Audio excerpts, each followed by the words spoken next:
আসসালামু আলাইকুম। প্রিয় দর্শক, অন্যমঞ্চের আলোচনায় আপনাদের সকলকে আমন্ত্রণ জানাচ্ছি। এখনকার আলোচনার বিষয় দখলদার রাজাকার সরকারের বিরুদ্ধে বাংলাদেশের দ্বিতীয় মুক্তিযুদ্ধ কি শুরু হয়ে গেল? পার্বত্য চট্টগ্রামের খাগড়াছড়ি, বান্দরবান, রাঙামাটি থেকে ঢাকার মেইন স্ট্রিম সংবাদ মাধ্যম খাগড়াছড়ির ঘটনাটিকে গুরুত্বহীন সাদামাটা একটি ঘটনা বলে বোঝাতে চাইছেন। তার কারণ আছে। প্রথমত, ইউনূস সরকার চান না যে এমন বড় একটি ঘটনা প্রকাশ পাক এবং তা ছড়িয়ে পড়ুক সারা দেশে, তাতে সারা দেশে আগুন জ্বলে উঠতে পারে। সুতরাং এই পরিস্থিতিতে সাদামাটা একটি ঘটনা হিসেবে এটাকে দেখানো হোক। না দেখালে সরকারের চাপ, সরকারের ভয়, সরকারের লোভ সবগুলো এসে যাবে। এবং এই পরিস্থিতিতে এটাকে সাদামাটা ঘটনা হিসাবে প্রচারের দ্বিতীয় বড় কারণ হলো সংখ্যাগুরু জনগোষ্ঠীর সদস্যদের দ্বারা সংখ্যালঘু সম্প্রদায়ের মেয়ে ও মহিলাদের ওপর নৃশংস যৌন অত্যাচার বাংলাদেশের অতি সাধারণ ঘটনা এবং রাষ্ট্র শক্তির সর্বক্ষেত্রে প্রশ্রয় দিয়ে এসেছে অপরাধীদের। একই ঘটনা ঘটেছে খাগড়াছড়িতে। সুতরাং সংবাদ মাধ্যম মনে করে এতটা উত্তেজিত হওয়ার বা আলাদা করে দেখার মতো কিছু ঘটেনি সেখানে। খুব একটা মিথ্যে যে তারা বলেনি সেটা ঠিক, তবে একটা জায়গায় সমতলের সাথে পার্থক্য আছে পাহাড়ের। সমতলের সংখ্যালঘু হিন্দুদের সঙ্গে পার্বত্য চট্টগ্রামের সংখ্যালঘুদের বড় ফারাকটা হলো মানসিকতায়, ঐতিহ্যগত বিশ্বাসে এবং পাহাড়ি এলাকার ভৌগোলিক কারণেও এই অঞ্চলের পাহাড়ি অধিবাসীরা সমতলের হিন্দুর মতো বশ্যতা স্বীকার করে নেয়নি। ধর্ষণের ঘটনায় বিরোধ সেখানে সাদামাটা থাকে না সাধারণত, এবারও থাকেনি। সাম্প্রতিক ঘটনার সামান্য একটু পরিচয় দিয়ে চলে যাব বিষয়ের গভীরে আলোচনায়। ঘটনার শুরু মানে খাগড়াছড়ির ঘটনার শুরু গত 23শে সেপ্টেম্বর। পার্বত্য চট্টগ্রামের খাগড়াছড়ি এলাকার সিঙ্গি নালা গ্রামে একটি অষ্টম শ্রেণীর মারমা সম্প্রদায়ের কিশোরী ছাত্রীকে অপহরণ করে নিয়ে যায় সমতল থেকে এসে বসতি স্থাপন করা সেটেলারদের কয়েকজন যুবক। বাংলাদেশে পাহাড়িদের কখনো বাঙালি বা বাংলাদেশি বলা হয় না, তাদের স্বতন্ত্র পরিচয় দিয়েই বাংলাদেশের সংবাদ মাধ্যম ইত্যাদি সব জায়গায় দেখতে পাবেন। তাদেরকে বলা হয় পাহাড়ি। আর সমতল থেকে গিয়ে যারা জবরদখল করে সেখানে বসতি তৈরি করেছে তারা হচ্ছে বাঙালি। এভাবেই সম্প্রদায়গত বিভক্তি প্রচলিত রয়েছে পার্বত্য চট্টগ্রামে। এই ঘটনার বিচার দাবি করে জুম্মাত ছাত্র জনতা নামক পাহাড়িদের একটি সংগঠনের নেতৃত্বে বিগত 5 দিন ধরে বিক্ষোভ চলছে ওই এলাকায়। প্রত্যক্ষদর্শী ও মানব অধিকার সংস্থাগুলোর মতে অভিযুক্তদের গ্রেপ্তার না করায় পরিস্থিতি আরো উত্তেজনাপূর্ণ হয়ে ওঠে। শেষমেশ ঘটনার ধামাচাপা দিতে ও মূল অপরাধীদের বাঁচাতে বাংলাদেশ নিরাপত্তা বাহিনী অয়নশীল নামে এক হিন্দু যুবককে গ্রেপ্তার করে। আসল অপরাধীদের আড়াল করার জন্য এবং ধর্ষক হিসেবে একটি হিন্দুকে আটক করে আসল মুসলিম অপরাধীদের রক্ষা করার এই চক্রান্ত সেই চক্রান্তেই যেটা করা হয়েছে বুঝতে কারো দেরি হয়নি। পাহাড়িদের অধিকার রক্ষায় দীর্ঘদিন লড়াই করে আসা ইউনাইটেড পিপলস ডেমোক্রেটিক ফ্রন্ট বা ইউপিডিএফ এর অঙ্গ সংগঠন পিসিপির নেতা উখানু মারমা আসল অপরাধীদের গ্রেপ্তার ও ন্যায় বিচারের দাবিতে প্রতিবাদ কর্মসূচি অব্যাহত রাখার আহ্বান জানিয়েছেন। এর বিরুদ্ধে সেটেলার বা সমতল থেকে আসা তথাকথিত বাঙালিরা জামায়াতে ইসলামী ও বিএনপির একজন বড় নেতা এখানে থাকেন অদূত, তো সেই জামায়াত ইসলামী ও বিএনপির নেতৃত্বে জোটবদ্ধ হয়েছে, ফলে তৈরি হয়েছে সংঘর্ষের পরিস্থিতি। 27শে সেপ্টেম্বর পরিস্থিতি আরো খারাপ হয় যখন ইউপিডিএফ ও তার অঙ্গ সংগঠনগুলো রাস্তা অবরোধ করে, অ্যাম্বুলেন্স আক্রমণ করে এবং সেটেলারদের সঙ্গে আগ্নেয়াস্ত্র নিয়ে লড়াইতে নেমে পড়ে। দুতরফেই গোলাগুলি চলে। 28শে সেপ্টেম্বর সকাল 10:30টায় গুইমারা উপজেলার রামসু বাজার এলাকায় পাহাড়ি ও সেটেলারদের মধ্যে প্রত্যক্ষ সংঘর্ষ শুরু হয়। সেনাবাহিনীর বিবৃতি অনুযায়ী সকাল 11:30টার দিকে ইউপিডিএফ প্রধান গ্রুপের সশস্ত্র গ্রুপ পশ্চিমের একটি উঁচু পাহাড় থেকে সংঘর্ষে লিপ্ত হয়। সেনা সদস্যদের ওপর 100 থেকে 150 রাউন্ড গুলি ছোড়ে বলে সেনার অভিযোগ, যদিও সেনা কত রাউন্ড গুলি ছুড়েছে তার কোনো হিসাব সেনা দেয়নি, যার ফলে বহু স্থানীয় ব্যক্তি ঘটনাস্থলে গুলিবিদ্ধ হন। পাহাড়িদের মধ্যে হতাহতের সংখ্যা পাওয়া যায়নি। প্রথমত পুলিশ সেনাবাহিনী বলেনি যে তারা কত গুলি চালিয়েছে, এবং দ্বিতীয়ত তারা পাহাড়ের ওপরে ছিল, নিচের গুলিতে তাদের মৃত্যু হয়েছে কিনা কারো সেটা জানা যাচ্ছে না।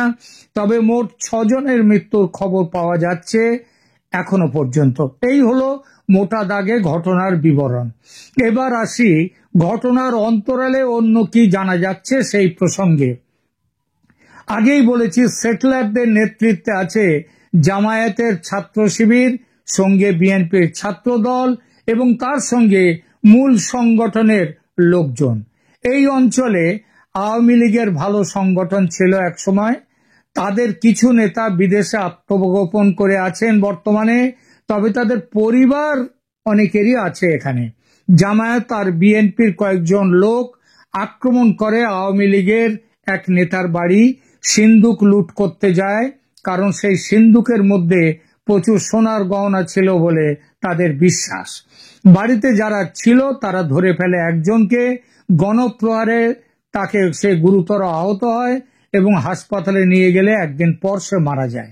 এই দুষ্কৃতী যতদূর জানা যাচ্ছে জামায়াতের দলের।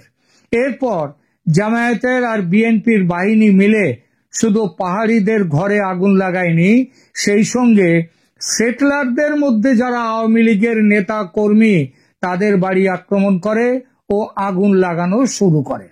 এই পরিস্থিতিতে শুনছি যে প্রত্যক্ষ সংঘর্ষে নেমেছে আওয়ামী লীগ, তাদের সঙ্গে যোগ দিয়েছে পাহাড়িরা।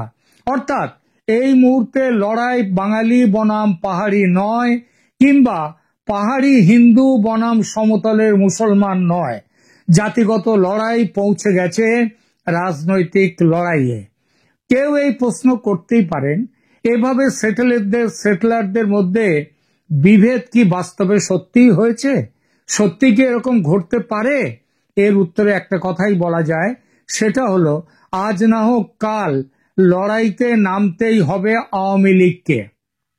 সেটা যদি পার্বত্য চট্টগ্রামের এই অঞ্চল থেকে শুরু হয় তবে অবিশ্বাস্য মনে হবে কেন? তাছাড়া পাহাড়িদের সঙ্গে নিয়ে লড়াইতে নামার অনেক সুবিধাও আছে আওয়ামী লীগের। আওয়ামী লীগের সাথে পাহাড়িদের ভালো সম্পর্ক রয়েছে, আর এই সম্পর্কের মূল খুঁজতে গেলে বেশ কয়েক বছর পেছনে যেতে হবে। পার্বত্য চট্টগ্রামকে অশান্ত করার যে মূল কারিগর যিনি, তার নাম হচ্ছে প্রেসিডেন্ট জিয়াউর রহমান।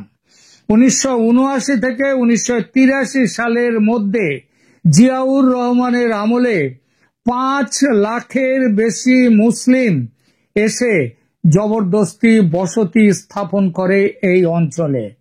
এই জনতান্ত্রিক পরিবর্তন হয়ে যায় তার ফলে, এবং এই পরিবর্তনের কারণে পাহাড়ি আদিবাসীরা নিজেদের ভূমিতে আজ সংখ্যালঘুতে পরিণত হয়েছে। সমস্যার মূল সেখানে। শুরু হয় পাহাড়ি বনাম সমতলের মুসলিম সেটেলারদের মধ্যে অশান্তি, সংঘর্ষ। 1971 সালের মুক্তিযুদ্ধে আওয়ামী লীগের নেতৃত্বে বাংলাদেশের স্বাধীনতার পর থেকেই বঙ্গবন্ধু শেখ মুজিবুর রহমান সব জাতিগোষ্ঠীকে বাঙালি পরিচয়ে একসাথে বেঁধে একসাথে রাখার নীতি গ্রহণ করেছিলেন, কিন্তু তার হত্যাকাণ্ডের পর সেই প্রক্রিয়া বন্ধ হয়ে যায় এবং জিয়াউর রহমানের আমলে তো পরিস্থিতি ভয়াবহ হয়ে ওঠে। শুরু হয় পাহাড়িদের প্রত্যক্ষ প্রতিরোধ, 20 বছর ধরে জ্বলে অশান্তির আগুন। তারপর শেখ হাসিনার নেতৃত্বে 1996 সালের নির্বাচনে আওয়ামী লীগ সরকার ক্ষমতায় এলে 2রা ডিসেম্বর 1997 সালে পার্বত্য চট্টগ্রাম জনসংহতি সমিতি বা PCJSS তার সাথে একটি ঐতিহাসিক চুক্তি স্বাক্ষর করেন শেখ হাসিনা, যা 20 বছরের সশস্ত্র সংঘর্ষের অবসান ঘটায়। এই চুক্তির মাধ্যমে পাহাড়িদের রাজনৈতিক, সামাজিক, সাংস্কৃতিক, শিক্ষাগত, অর্থনৈতিক অধিকার স্বীকৃতি পায় এবং অঞ্চলটির বিশেষ চরিত্র সংরক্ষণের প্রয়োজনীয়তা মেনে নেওয়া হয়। প্রসঙ্গত বলি, ভারতের যেখানে যে অঞ্চলে আদিবাসীদের বাস, আদিবাসীদের যেখানে সংখ্যাধিক্য আদিবাসীরা যেখানে থাকে, সেখানে তাদের আদিবাসীর জমি অন্য কারোর কেনায় নিষেধাজ্ঞা থাকে। সেই রকমই নিষেধাজ্ঞা বাংলাদেশেও করা হয়। তবে সেই সব বাস্তবায়নের ক্ষেত্রে অসম্পূর্ণতার কারণে 1998 সালে UPDF বলে একটি সংস্থা গঠিত হয় পাহাড়িদের, যারা পূর্ণ স্বায়ত্ত শাসনের দাবি জানায় পার্বত্য চট্টগ্রামের জন্য। রাজনৈতিক বিশ্লেষকদের মতে আওয়ামী লীগ তাদের ধর্মনিরপেক্ষতা ও বহুত্ববাদের প্রতিশ্রুতির কারণে ধর্মীয় ও জাতিগত সংখ্যালঘুদের কাছে বৃহত্তর সমর্থন ভিত্তি বজায় রেখেছে। পাহাড়ে যেমন পাহাড়ি আদিবাসীরা আওয়ামী লীগের বেশিরভাগই অধিকাংশ আওয়ামী লীগের সমর্থক, তেমনি সারা বাংলাদেশে হিন্দু সম্প্রদায়ের সংখ্যালঘুরা তারা হচ্ছে আওয়ামী লীগের সঙ্গে আছে। এছাড়া ভারতের সাথে আওয়ামী লীগের ঘনিষ্ঠ সম্পর্ক পাহাড়িদের মধ্যে একটা নিরাপত্তা বোধ তৈরি করেছে। এই পরিস্থিতিতে একটা কথা খুব চলতে শুরু করেছে বাংলাদেশে। সেই কথাটা হলো, পাহাড়িদের এবং সেই সঙ্গে আওয়ামী লীগ যে মিলিত প্রতিরোধ গড়ে তুলছে পার্বত্য চট্টগ্রামের এইসব অঞ্চলে, ভারত নাকি তার সমর্থনে নেমে পড়েছে। কিরকম সমর্থন? কথা শুনছি যে তারা অস্ত্র সাহায্য দিচ্ছে, কেউ কেউ ভারতীয় সেনার বাংলাদেশে অনুপ্রবেশের কথাও বলছে, কিন্তু কোনো তরফ থেকে এর কোনো রকম পরিষ্কারভাবে কেউ স্বীকার করেনি। ভারতীয় সেনা অনুপ্রবেশের এই যে অভিযোগ, এটা সত্যি হতে পারে কিনা একবার বিশ্লেষণ করা যাক। খাগড়াছড়ি সমেত পার্বত্য চট্টগ্রামে ভারতীয় সেনাবাহিনীর গোপন অনুপ্রবেশের যে খবর প্রচারিত হচ্ছে, তার কোনো নির্ভরযোগ্য তথ্য পাওয়া যায়নি। আগেই বলেছি, বাংলাদেশ কিংবা ভারত কোনো পক্ষ থেকে সরকারিভাবে কিছু বলা হয়নি।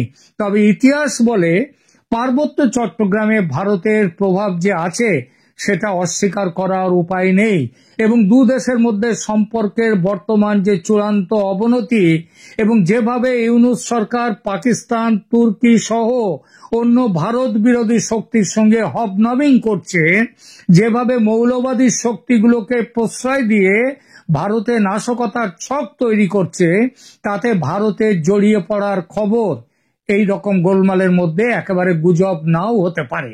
আর চট্টগ্রামকে বাংলাদেশ থেকে বিচ্ছিন্ন করে ইউনূসের গার্ডিয়ান অব দ্য ওশান হুঙ্কার চিরতরে বন্ধ করার প্ল্যান করতে চাওয়াটাও অবাস্তব নয় বলেই মনে করি। এছাড়া চট্টগ্রামকে বিচ্ছিন্ন করলে ভারতের নর্থ ইস্টের রাজ্যগুলো আর ল্যান্ডলক থাকবে না, এটাও ভারতের নজরে নিশ্চিতভাবেই আছে। এই যে ভারতীয় সেনা কাছাকাছি চট্টগ্রামে ডেরা বেঁধেছে, চট্টগ্রামে বেঁধেছে মায়ানমারে, কিন্তু সেটা চট্টগ্রাম থেকে কাছেই। এর পেছনেও যে কোনো ভূমিকা, চট্টগ্রামের যে কোনো ভূমিকা নেই তা নয়।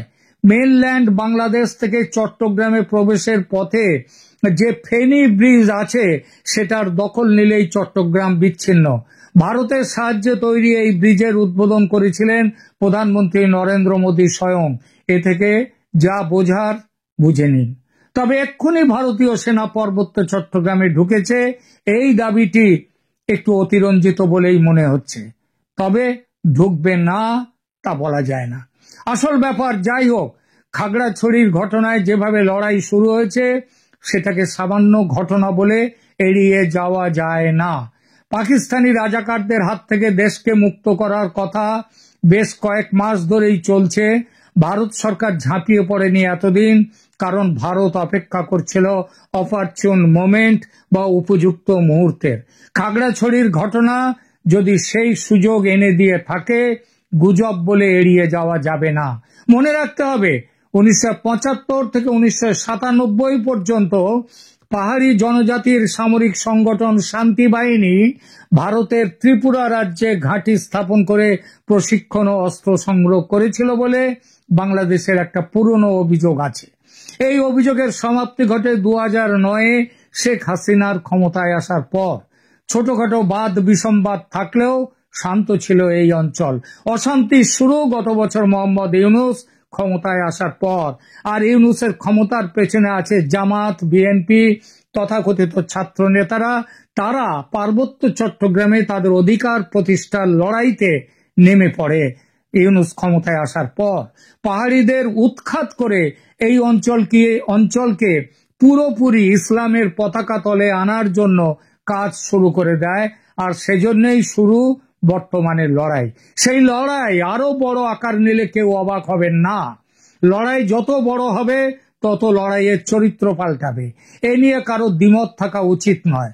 চট্টগ্রামের খাগড়াছড়ি তাই বড় যুদ্ধের সূচনা সেখানে হতেই পারে। হয়তো সেই সূচনা হয়ে গেছে ইতিমধ্যে। এখনকার মতো এখানেই রাখছি। ভালো থাকবেন। ধন্যবাদ।